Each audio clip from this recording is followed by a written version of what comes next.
Yeah. Tell me something. What have you learned as mentors? Okay. Children are a handful. I applaud my parents. Don't have kids. Because I think, I wouldn't say my little made me change my mind about having kids. I still want to have my kids, but it taught me in a way to be more calm, and there's always a better way to handle stuff. Like, that's why you have rules and all of that. I think my parents' rules are like over the top sometimes, but I understand now why they have those rules to keep us intact so we don't veer off and do, stupid stuff. So I learned. And you think that you're going to set rules when you have children and your children are going to follow them, right? Right. No. You're not going to follow those rules. They're going to want to break them. Well, maybe what you should do is get a mentor for your kid as soon as it's born. The person will be right there. What else have you learned as mentors? What I learned from being with my little sister was I really need to kind of change myself in a way a little bit, because there were times where I actually kind of almost slipped up with her because of the way me and her act. Sometimes it's like I'm really hanging out with one of my friends because, me and her like to have fun together, when we're talking.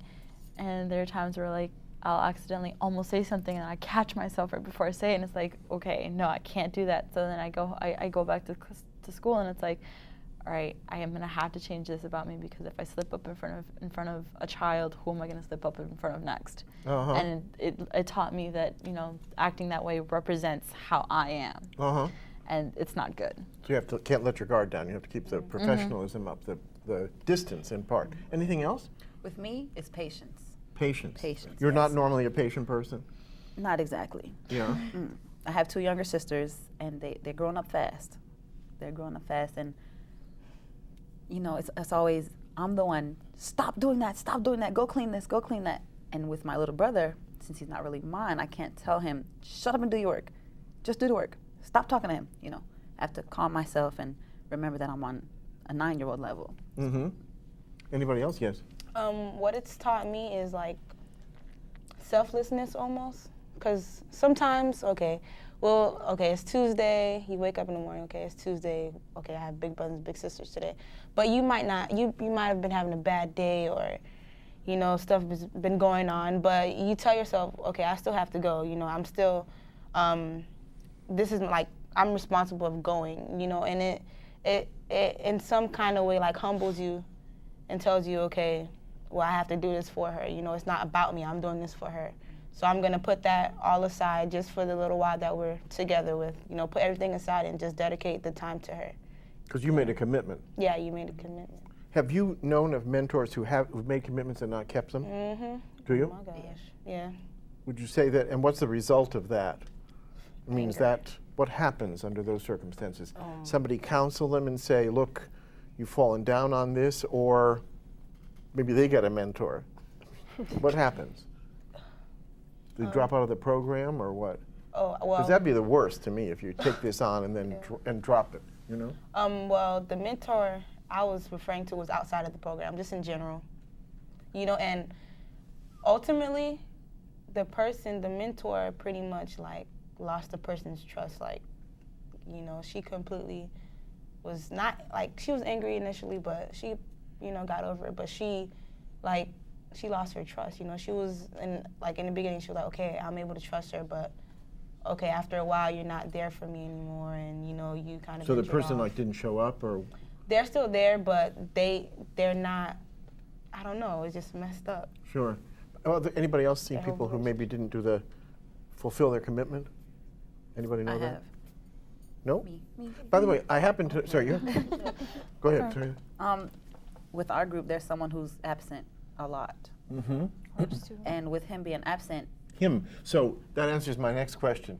You are obviously There all are young males women. in the There are also program. young men who are in. Yeah. Okay, very well. Who makes a better mentor, women or men? Women.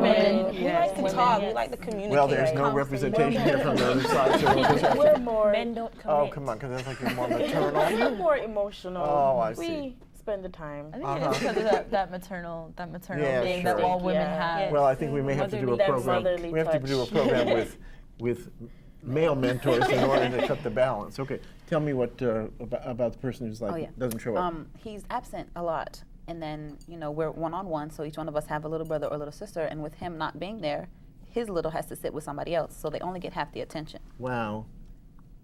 So And does the kid feel?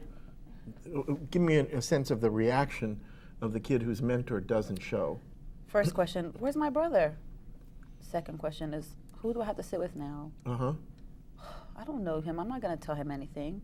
I don't know this person.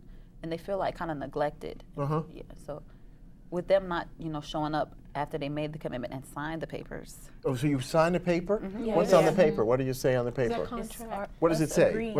Let's get into the contract. Okay, what does it say? You remember? It's us agreeing to commit to this program, to be there 100%. Uh-huh.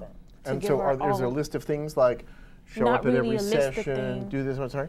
It's not really like a list. It's just that you have to attend school often. You have to have a good attendance. Sorry, good attendance. No referrals. You get checked like you're going. What does that mean, no referrals?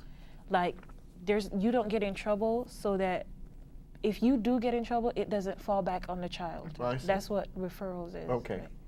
What else? Okay, no referrals, you'll show up. What Yes. else? You have to keep a good grade point average. Uh-huh. Like you have to be focused in school to be able to help somebody else. Because we have to help them in their work, what they need to learn and all that stuff. So you have to have all those things and be there 100% mentally and physically. And also, as she said, there's this one person in her group that doesn't show up. There's one in ours that doesn't show Really? up either. And so And what's it's the a effect? male. A male. Male. No, I think you just chose that. Males don't commit. Wait a minute. I can see we're going to have a complimentary program here. Unless it's universal, unless it's the case. So what happens to the kids?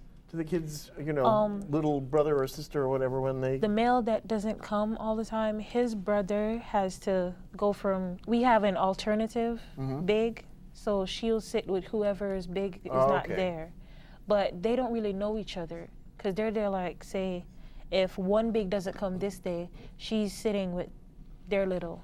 But if they come another time, then there's no bonding.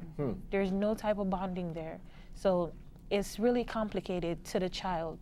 You're like messing with the child's brain because, like when you're younger, you have this little thing where you play house, that preps you for what you do when you get older. And if somebody leaves all the time, once you're growing, you're going to have a sense that, oh, this person is not going to be my life a long period of time, so I might as well not commit to it. I might as well just don't put any effort towards it. That's what it's doing to the child. So we keep coming back to the idea of commitment because, of course, that reinforces the idea that a person comes into somebody's life and then leaves. And if anything, it's worse than never starting up, right? Yeah, it's like abandonment. Abandonment, exactly, and that's the worst thing because a lot of kids, I guess, feel that way. Let's go to, because we may have some people who are watching who aspire to be mentors, or people who know young people, who could be, and we may have some young men mentors who really need to shape up. Okay, so let's talk about what it takes to be the best mentor.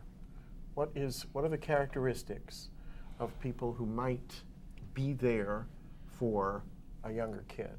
Because I'm sure there's some people who. Let's talk about the perfect mentor. Anybody want to start? To always be there, to always care and be there, and to make the kid feel like you're in their life and you're there to stay and help them, and to just be that person for them that they look up to.